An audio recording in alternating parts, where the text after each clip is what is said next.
Welcome to another edition of The Spotlight. I am your host, Ben Beck. And this episode, my guest is somebody who I had an absolutely delightful time talking to. This episode, I'm talking with and spend a little bit of time with filmmaker and director Kellie Madison, whose newest film that she's directing, Never Back Down Revolt, which is the newest installment in the Never Back Down film franchise, hits Blu-ray, DVD, and digital platforms this coming Tuesday, November 16th. So I'm highly encouraging you to go out and rent this film, buy the film, do whatever you have to do to make sure you see it. I was totally unfamiliar with the Never Back Down franchise, but I got to see an advanced screening of this film, and I really, really enjoyed it. Kellie was so much fun to talk to. She was so generous with her time. We got to dive into exactly what she's doing. She's trying to change the landscape of female directors, not just in the action genre, but in all genres. And she's making some major strides. So she is somebody who is definitely someone to keep an eye on and follow. So make sure you do that. Make sure you give this a listen. I hope you guys enjoy it because, again, she was so generous with her time.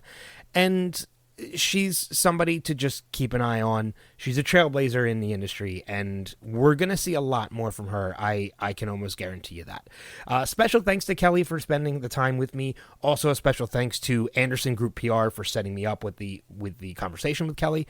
And of course, last but not least, before we dive into this conversation, be sure you're following me on social media, Instagram at The Spotlight NXT, and on Facebook, thefacebook.com/The Spotlight NXT. If you'd like to follow me personally on Facebook or Instagram, you can do that as well, at I am Ben Beck, all one word. And most likely, if you follow me there, whether it's the Spotlight or my personal Instagram page, if you follow me, I will follow you back. That's usually how it works. So give me a follow. Check me out. We got some great episodes coming up of the Spotlight between now and the end of the year that I'm really, really, really looking forward to. But until that time, sit back and relax and enjoy this conversation just as much as I did, hopefully, with filmmaker and director Kellie Madison.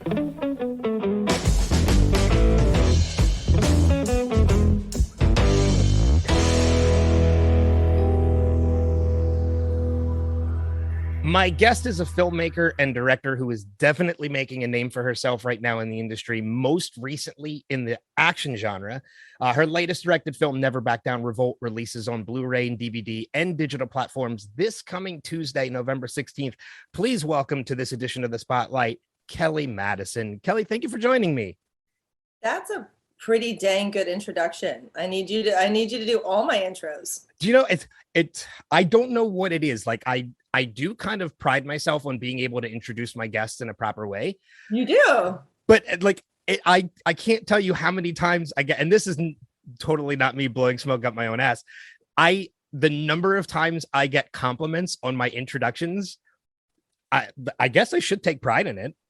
You should, and maybe you could do one of those online courses because literally I did 14 or 15 interviews yesterday. Yours was the best intro. Well, see, that's why we reserved this for the next day. I didn't get into that group yesterday. I know. I almost did. Special group on its own on my birthday. There you go. That's right. We talked about that before we started recording. Happy birthday. Thank you so much. So I mentioned to you before we started recording, I actually did. There's a couple things I want to talk to you about, but I want to jump right into Never Back Down Revolt. I got a chance to see an advanced screening of the movie, and I actually really did enjoy it, not thinking that I wouldn't, because I do like action films. But one of the things I didn't realize is that this is another installment in a series of Never Back Down movies that I just was not familiar with. Yeah, I had no idea there were previous movies before that. But before we get into that part of it, so my audience at this point has not yet had a chance to see the movie. Tell them a little bit about what they can expect. What's the movie about, and go from there. Yeah, sure. I mean, it is a complete rebranding from the other films in the franchise. So if they're expecting like same characters or same plot lines, everything's completely different. And, hopefully some people will find that refreshing and not be disappointed.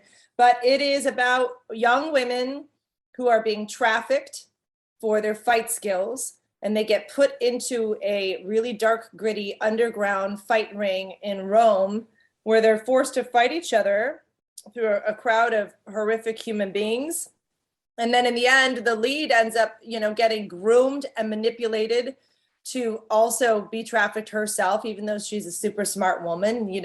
Trafficking is about grooming and manipulating, using the love of her brother as a ruse to bring her inside this horrible situation. And she ends up revolting and rising up and then leading all the other women in a revolution. So that's the storyline. I think it's super fun, super exciting, and kind of unique. Yeah, it's a lot of fun. There's a lot of great action sequences in it, especially in the fighting styles that are in. I mean, you have a mix of, there's people that are, I mean, and this is not anything that's faked either. I mean, the actors and actresses that you have in this film are actual professional Taekwondo people. They're UFC fighters. So those fighting styles that you see are definitely shown on screen, and none of it is faked. They are really those people in real life. It is that something that working with UFC fighters and professional martial artists, is that something that makes the movie easier to direct, or is that kind of a challenge?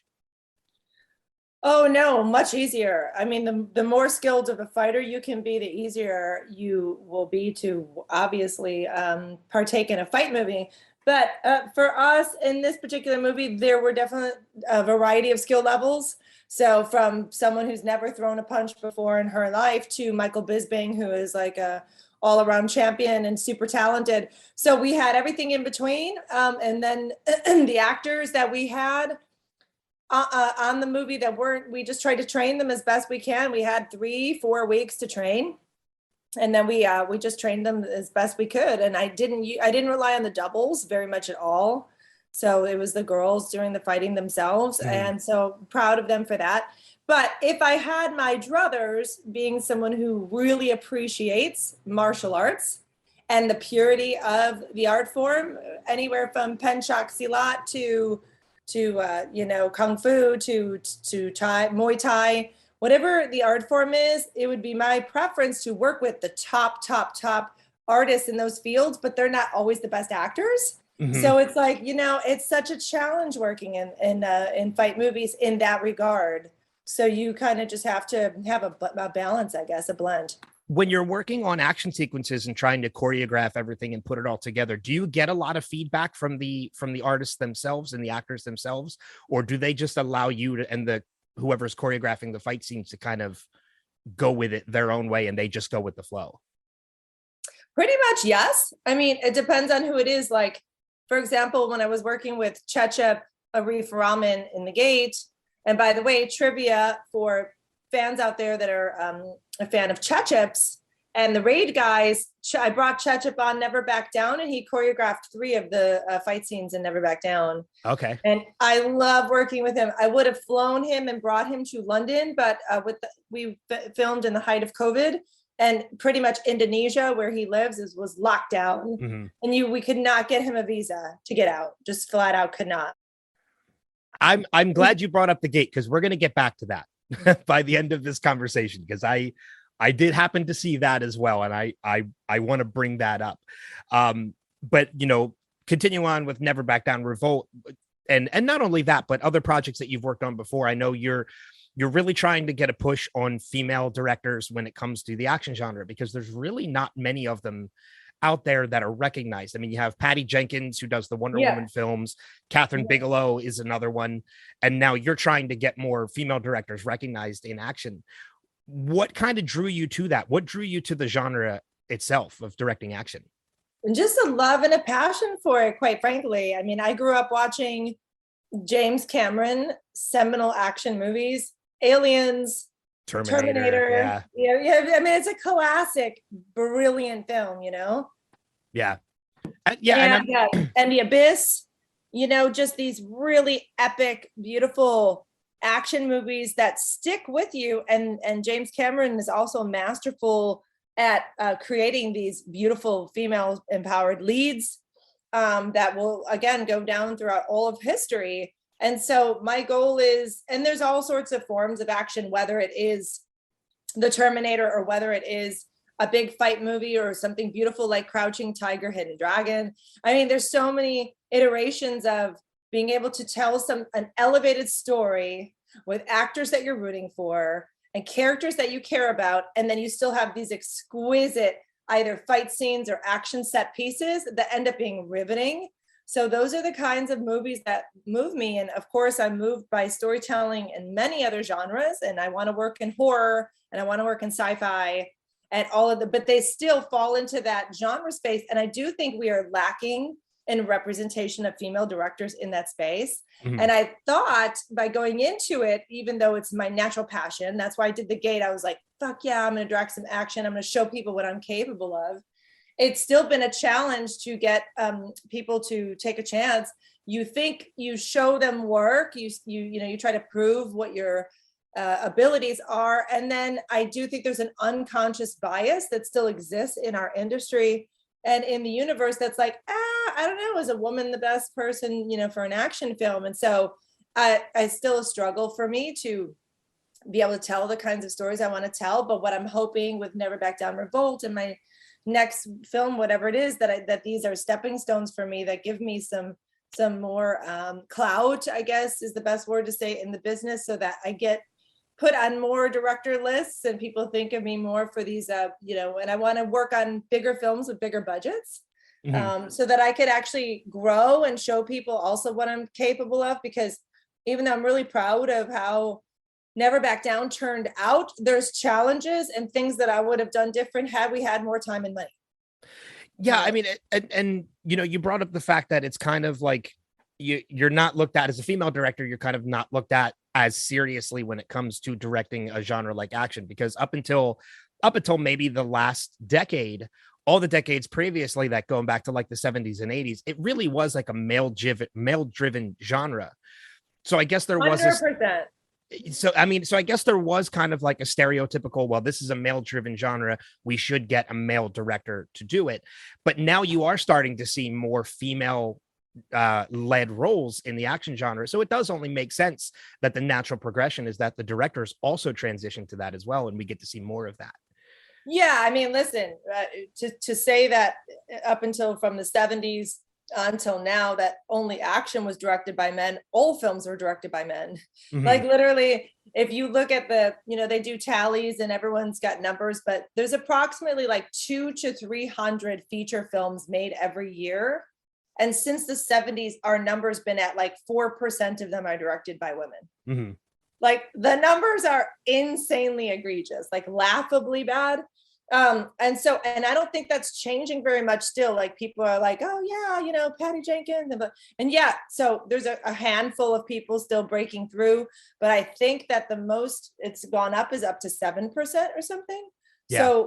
So the dialogue and consciousness is definitely changing and evolving. And I'm so grateful, because I'm like, hey, what about me? I want to play, I want to play in the sandbox too. Mm-hmm. Like, I want my shot. And so it's definitely coming, but we are by no means whatsoever like at a balance point. Yeah, nowhere close. And it seems like that shift is kind of starting to go in a direction, but it's not happening fast enough. Oh, it's really not, and I just, and I've been told by male producers, male directors, like, okay, you did this piece of work, it was excellent. Oh yeah, then you did another piece of work, excellent. Oh yeah, okay, now this movie, you have to prove, he goes, but you're a woman, so you'll have to do it 10 times more than a man. Mm-hmm. Whereas you've got someone like, and this is not downplaying his talent whatsoever, but you've got someone like a Dan Trachtenberg who can do a robot short and then get handed a $40 million J.J. Abrams movie. Yeah. From like one short, but it's not, the equation is not happening on the same side for women. And so if you take, for example, like Patty Jenkins, her body of work is fucking exquisite, like starting with Monster, to her next film, but she's did many films before they handed her Wonder Woman. Whereas sometimes it could be a man could do a short and then get a big movie. Well, even with Patty Jenkins, and using that Wonder Woman example, it was, I'm a huge fan of the Marvel movies and the DC movies as well.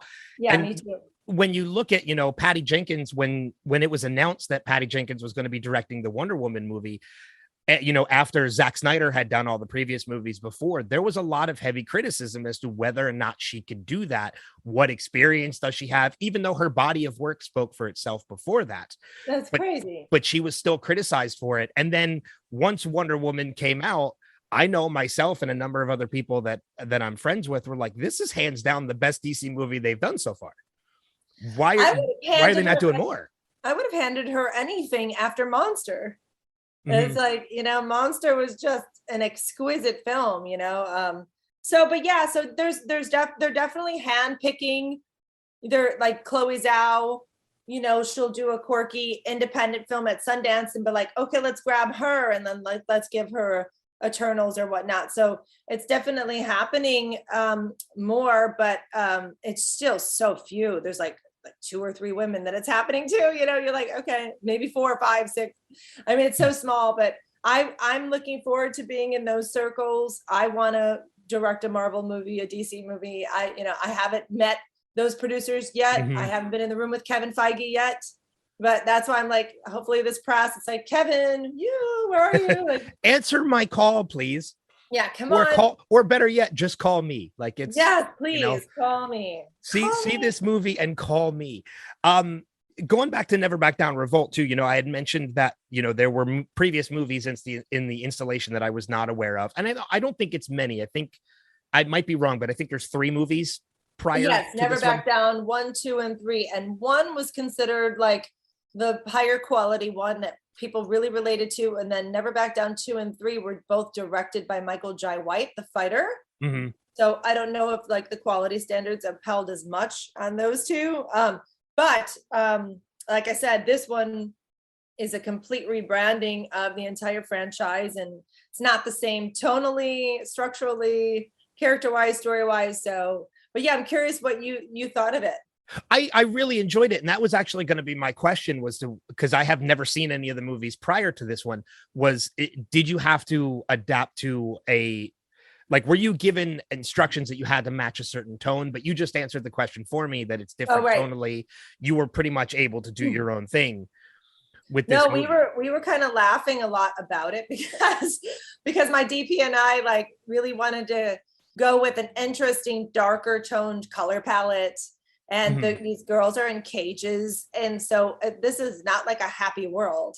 This is not a brightly lit Karate Kid type of world, you know? And so we were aiming to go darker in tone, and we were hoping that no producer was going to slap our hand about it. And they didn't, and they supported it. And in fact, I'll never forget being in color correction and having my Sony studio exec come in to watch the movie. And he's like, you could go darker, you know, in the cage scene. I'm like, really?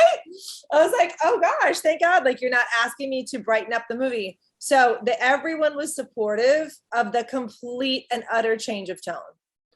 But you know, like, yeah, in regards to what I thought of the movie, I don't want to say too much because I don't want to give out many spoilers for anybody because I want to encourage people to see the movie. But I mean, I really did enjoy the movie. I'm one of those people that even if there are so many franchises out there where like the first 2 get theater releases and then everything is straight to DVD.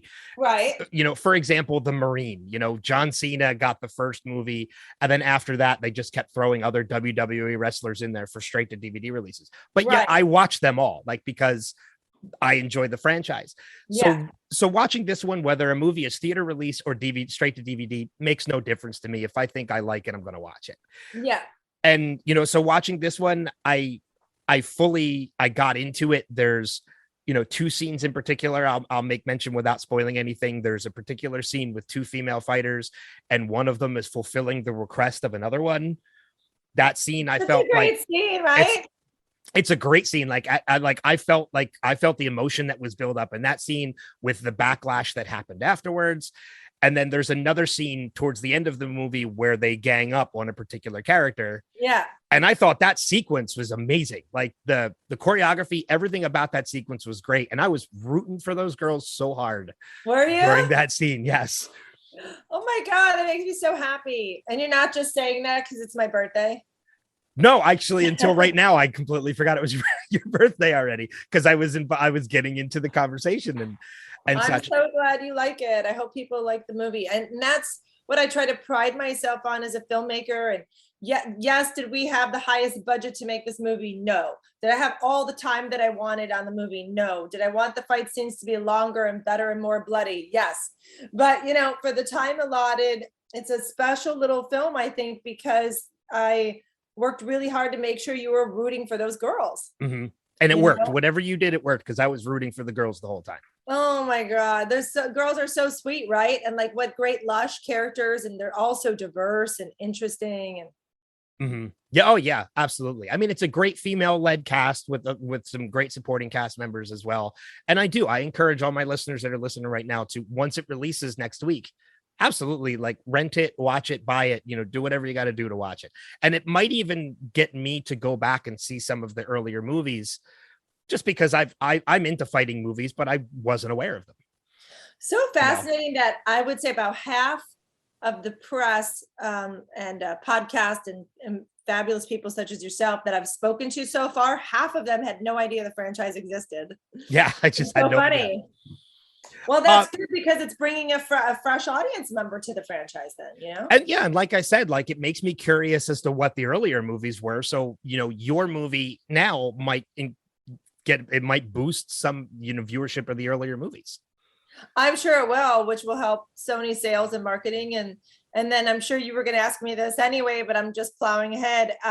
We hope to, if people like this movie, there's a couple of ideas that my producers and I are throwing around for a 5 that can follow some of the women, like, once they get out, on the outside, and kind of like a revenge movie, because, bad things happen to these women. And so we have some super fun ideas for a 5. So make sure you call Sony and tell them you want a 5, and that everyone's excited about it. And hopefully people buy and rent and share the word and spread the word that the movie will do well, and they'll greenlight us.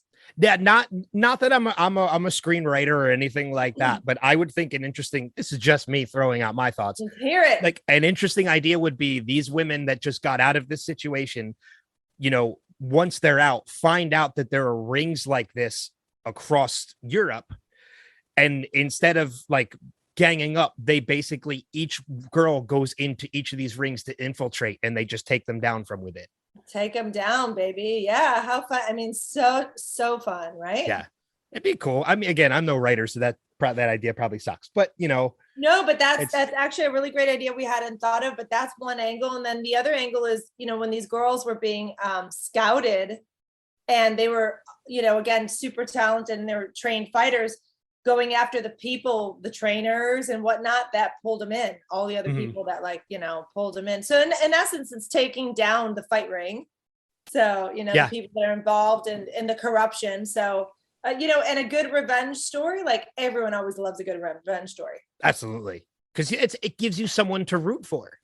Oh, there's always someone to root for. I mean, you look at movies like, just off the top of my head, like John Wick, like that's not really, I guess it kind of is revenge. Oh yeah, they killed his dog. That was absolutely revenge. That's that simple storyline. Guy's dog gets killed and then goes and shoots 500 people. Yeah. That simple storyline has been what every studio exec and every producer has been looking for ever since. They're like, well, we want a female John Wick, and we want this John Wick, and just because it's so simple, and it's very the simplicity is what's staggering about it. But it's funny, I've read so many scripts trying to sort of duplicate that, and it's like, no, you can't. It's like, doesn't work. Yeah. There's lightning in a bottle on a particular movie, let it be and let it enjoy its limelight, and then come up with another original content. Yeah, absolutely. Yeah. Before we run out of too much time, I do want to talk about The Gate, because, in my research about, before talking to you, I came across The Gate and I watched it, and I was absolutely enthralled by everything, the action sequences, the story itself. Like, it was a cool reveal by the end of what it is. And I'm going to throw a link to the video in the show notes of this. So anybody who's listening, if you're curious about what the short is, you'll find a link in the show notes. But I know that's a passion project of yours. It was something that you wrote, produced, and directed off of a Kickstarter campaign or a crowdfunding campaign. Yes, sir. Has there been any progress with that in getting that made into a film or a series? Oh gosh, we were so close. We've been working on it for a long time. And there were so many different iterations of the script because, as you could tell from the short, it was supernatural in nature. Mm-hmm. You know, she had wings, she flew, she was sort of battling this demonic devil character that had rules in the afterlife, you know, all kinds of fun things. So when I wrote a script of that nature, it ended up being too big budget, you know, like flying people and blah, blah. And again, if it was up to me, I'd have the budget that I wanted and they would be flying on wires and whatnot, just like a Crouching Time. Like, but since it was going to be my second feature film out of the gate, we wanted to lower the budget. So I rewrote the script to be more grounded and not as supernatural. And then we had Gina Carano was going to do, we were in talks with her to do the movie, met up with her. She was great. And then Gary Oldman was going to be like the bad guy and everything was going great. And then Gina got the Mandalorian. So we lost her to that. And so things just sort of, you know, they fall apart when cast comes and goes, and that's normal and natural. And then things get put on the back burner. So the gate's just on the back burner because other stuff comes up and you're working on development. Oh, wait, this, and you get really, really busy. And you just, with the way that development works, you've got to give it its right time. I'd love to come back and do the gate. I'd love for someone to, and I still get tons of comments on the gate. People really, really appreciate it. Mm-hmm. So I'd like to do it in Indonesia. So it's not a project that's dead. It's just on pause for the moment. Oh, it's not dead. No, but okay, good. Stretch. I'm like, we've got to figure out how to, and you know, most of the comments I get were just such a beautiful compliment is like, is this a TV series? Where can I watch it? Is this a feature film? Where can I watch it? You know, and it's just like, you guys, I'd love to make a feature version of this. And it's just gotta be the right timing. Well, so. I know there's going to be a day that comes in the future where I'm just going to be sitting at home because I'm a trailer freak. Like I like watching. I know some people avoid trailers because they don't want spoils. I watch trailers all the time. I'm constantly watching trailers so I can find new stuff. One of these days, I'm just going to be watching new trailers and I'm going to see a trailer for the feature of the gate. And I'm going to know right then and there, like, hey, I know that person. I talked to her when she was still working on this. And at that moment of time, I'm going to make a call for you to come back on. And I hope you answer it. You got my digits. I will always answer your call. Are you crazy? Of course. Before we get out, just a couple quick things to do. I know you have a love of horror. I myself am a huge horror fanatic. Like October is one of my favorite times of year. Right. Out of just that pure curiosity, what's your favorite horror movie? Exorcist. Okay. A classic. Nothing is better than The Exorcist. You know, I have another podcast called Wilhelm where I invite people on and we bring a topic and then we list like our top 5 of that topic. And throughout Halloween or throughout October, we did different Halloween themes. We did like the Ghostbusters movies, we did vampire movies, Alfred Hitchcock, and then we did top 5 scary movies. And my guest at that time did bring up The Exorcist. I think I was kind of brought into The Exorcist kind of late because I do appreciate the movie for what it is. Yeah. But it doesn't freak me out or scare me like it does most people. I still love the movie. But you probably didn't watch it young enough. Yeah, I think that was it. Yeah, that happens because of the the special effects are a little bit dated. So if you didn't watch it at the time when it was fresh, I can see it having that impact, but it's still an exquisite film. And then my other top, horror would be The Shining, Poltergeist, and Amityville. Oh, so you're just a classic horror. Classic girl. Yeah. I'm so classic. Yeah, you're a classic. I'm the same way. I mean, I can tell you right now, my all-time favorite horror movie, which has not changed in years. It's not one of the older classics, but it's Event Horizon. Really? With Sam Neill and Lawrence Fishburne. Really? It's a sci-fi. That's a horror film? Yeah, I thought it was sci-fi. It's a sci-fi horror.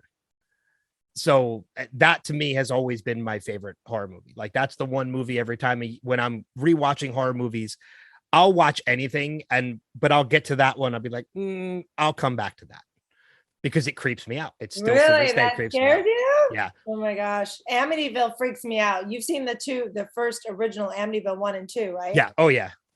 Yeah, of course. That freaks. And Lalo Schifrin's score is so stunning in those movies. I always wanted him to do my scores. I think he's too old now. He's not doing scores anymore, but it's just beyond freaky. And when he's that scene when he's getting possessed, oh my God. Yeah. Classic horror. I might have to bring you on to talk action movies or horror movies onto my other podcast. Oh, I could talk about them all day long. So, in the action genre, who, if you had the money, the budget to do whatever you wanted, who's the one action star you would want to work with the most? Well, he's not really an action star, but he can do anything. Okay. So he's literally on all of my lists, and hopefully by some sheer miracle of the Lord, he's listening to this.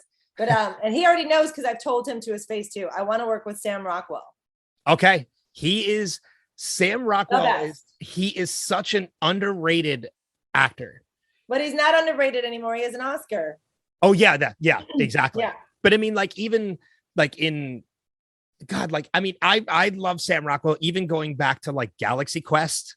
Oh, he's just a miraculous, exquisite actor. Yeah. That you never see. You will never see one moment of acting in his eyes.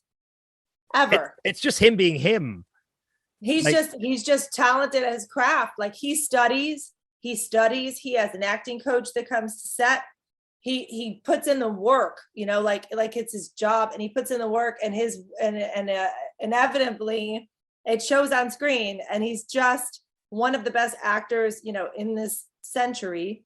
And so, yes, I want to work with him. So, and of course he could do action. I'll stick him in my next action film. I think he could do anything. Of course. I really do. Mm-hmm. So what's in the future? What any projects that you're working on right now? Maybe a horror project, another action. What have you got going on? Yes, we're trying to cast a new horror film that I wrote. It's very original, very cool, very creepy, and quite a few twists and turns in the script. It's a project I'm really proud of, and it's called Ryu. Okay. And we're shopping that to cast, and hopefully that will get started on shooting that maybe March. And then I'm working on a grounded sci-fi project that I'm also head over heels in love with, called Kecksburg. And that's based about the city in Kecksburg, Pennsylvania. And I won't give you any spoilers there, but it's such a great script. I'm trying to think. And then Pompeii is this action film that I'm working on. And we're putting together a hybrid Korean American production to work on the movie. And I'm insanely excited about that. So there's so much cooking that is great, but development takes such a hot minute that, that gets a little, frustrating sometimes, because I love being in prep. Mm-hmm. Like, it's like, okay, your movie's going, then you don't have to worry about who's financing and who's this and who's cast, it's like, once you're all set to go and you're in prep, then you can dive into the creative process. Then you can start, your job, and it's so fun. I'm trying to think, where is Kecksburg? Because I'm in PA. You are? Yeah. And I don't know. I'm not familiar. What? So you never heard of the Kecksburg UFO crash of 1965? No, but I'm going to look into it when we're done talking. Oh my God. You are going to love this project. Do you like sci-fi stuff? Oh yeah, absolutely. Yeah, me too. I'm looking it up right now. Kecksburg, Pennsylvania, on a map. I would think it would have to be Western Pennsylvania. Yeah, so. Maps. I'll let you look it up. It'll probably take me too long. Okay. Do you know what Mammoth is? No. Maybe I'm just sheltered in PA and I'm not aware. No, it's just that PA is a massive, massive state. Mm-hmm. Yeah, and I'm outside of Philadelphia, so I'm like all the way on the East Coast, on the east side of Philly. PA. So what was that? Wait. Okay, so I'm getting the map to Mount Pleasant, Bell Vernon. Oh yeah, okay. Oh, it's near Pittsburgh. Yeah, that's what I figure. It's probably out west. It's probably Western Pennsylvania. Yeah. So but you have to look it up. In 1965, a UFO crashed in a forest in the middle of Kecksburg, and about I don't know, 200 people saw it. Like, so there was like people surrounding it, and it was like famous for being this acorn shaped type of UFO, now that they have like a statue of the UFO like in their town. And so many people saw this UFO, but the government came in and said, no, it was a weather balloon. No, it Oh, was jeez. this or that. Yeah, You know, so cover it up. just, yeah, covering up and lying and telling everyone, don't talk about this, whatever, blah, blah. And my film takes place decades and decades later, but it's a sort of revisionist history about what happened when this particular crash happened in Kecksburg. And it's a really great character piece, suspense, action, very Spielbergian. Very, very cool. I'm excited about that. I'm going to shop this. I'm in the middle of a rewrite right now that I'm almost done with. And then I want to shop this project next. Would you want to film it in PA, or would you just look for a better location that would be cheaper and easier? I always want to film in PA. I'm Okay. obsessed with Pennsylvania. You'll have to come to set and visit. Absolutely. I would love that. I'm obsessed with PA. I had a couple projects that I have written for Pennsylvania. It's a lush state that's so great to film in. Like, to give you an example of what M. Night likes to shoot there, whatever. Yes, he does.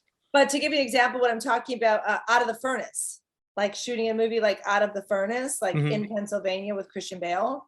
Like, the movie is stunning. It's blue collar factory towns, these really salt of the earth people. And, that's what Kecksburg is about. It's about those kind of people. And so just love the backdrop of Pennsylvania. Yeah, they're filming a lot more out here these days. I mean, a ton. Like Kevin Hart and Bryan Cranston's movie was just here in Philadelphia, even though it takes place in New York. I was actually an extra in 2 scenes in the sequel to Transformers, in the second Transformers movie. Of course you were. Because they filmed it in Philadelphia and Bethlehem, which is where I went to college. And so I did background work in a couple episodes of Always Sunny in Philadelphia, because they used to come out here and film a lot of the externals in the actual city. So it's great anytime anybody films out here. We always love when we hear about that. It's so great. I love Philly. Like, the people are so hardcore. Sometimes, like, they're just assholes to you. Yeah. When you said hardcore, I was like, I wonder where you're going with this, because I know exactly how hardcore they can be. Oh, for sure. I almost got I spent 3 weeks in Pennsylvania. I was working on directing a project, and I just been threatened. I'm going to kill you. I'm like, what? Like, just walking down the street, like so aggressive. Like, yeah. But the food. Wow, the food is good, man. Philadelphia is definitely known for having some of the best food in the country. And I come from Chicago, which also has good food. So, but Philly, I thought was excellent food. Okay, I'm going to ask this now, and then we'll start to wrap things up, since you mentioned Chicago. I have a big debate with my friends, and I hope I'm not keeping you past anything. No, we're with good, the conversation. Yeah. Okay. I have a big debate with my friends, and most of my friends agree with me. Some of them don't. And you can, I'm very interested in your approach. Chicago style deep dish pizza. Is that pizza or no?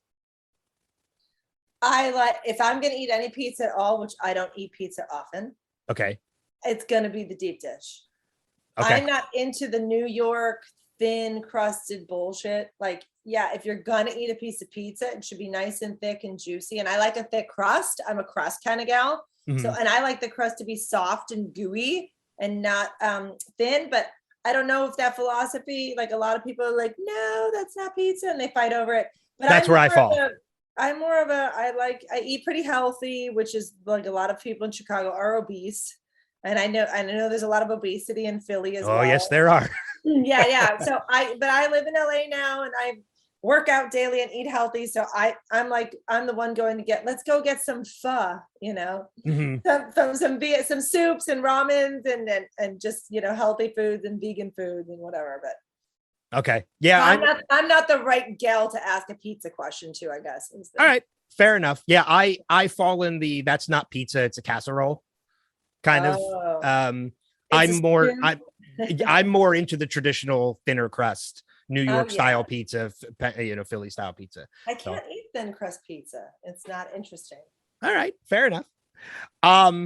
Any social media that you have that you care to give out for people to follow you for projects or anything like that? please share. We're blasting our socials with Never Back Down Revolt stuff right now as we speak.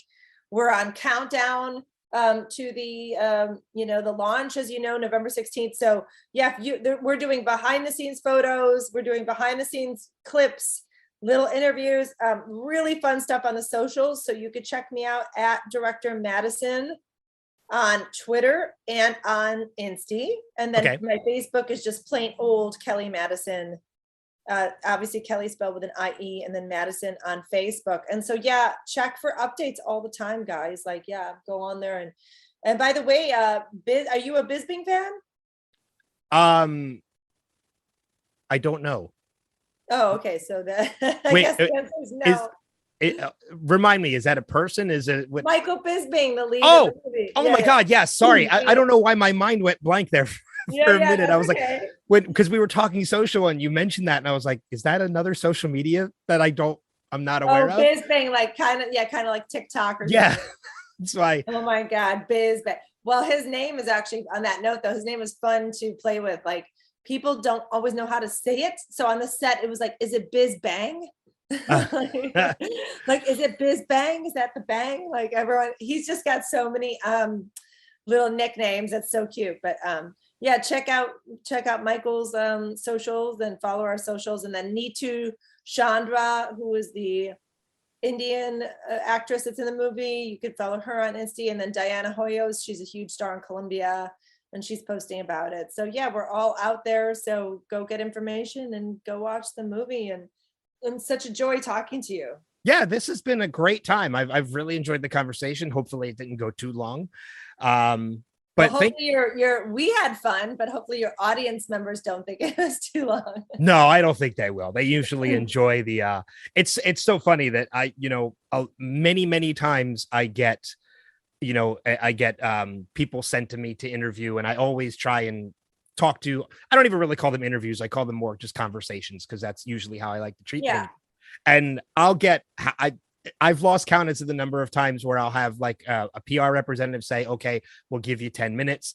And then I start talking to the person, and when we get to the end of that 10 minutes, they're always like, well, we can keep going, just because they're into the conversation. Oh, sure. Yeah, no, you're super fun to talk to. And then you're just a film buff, which I am too. Mm-hmm. It's like, in order to be a filmmaker, hopefully you like film. So yeah, I mean, I could just wax nostalgic about all these great classic films. Oh, and on that note, and I don't know if you want to stop recording and then, or meaning just stop your thing. Well, no. So, I mean, we'll wrap it up here, then we'll continue the conversation afterwards. But, just for the sake of this, I encourage everybody to go out, check out Never Back Down Revolt, releasing on DVD, Blu-ray, and digital platforms November 16th. Follow it on social media. I encourage people to follow you on social media. But this has been so much fun, and I thank you for joining me for this. Oh, thank you so much for having me and sharing my birthday with me. Of course. But to everybody out there listening, thanks for listening as always, and we'll see you on the next episode of The Spotlight.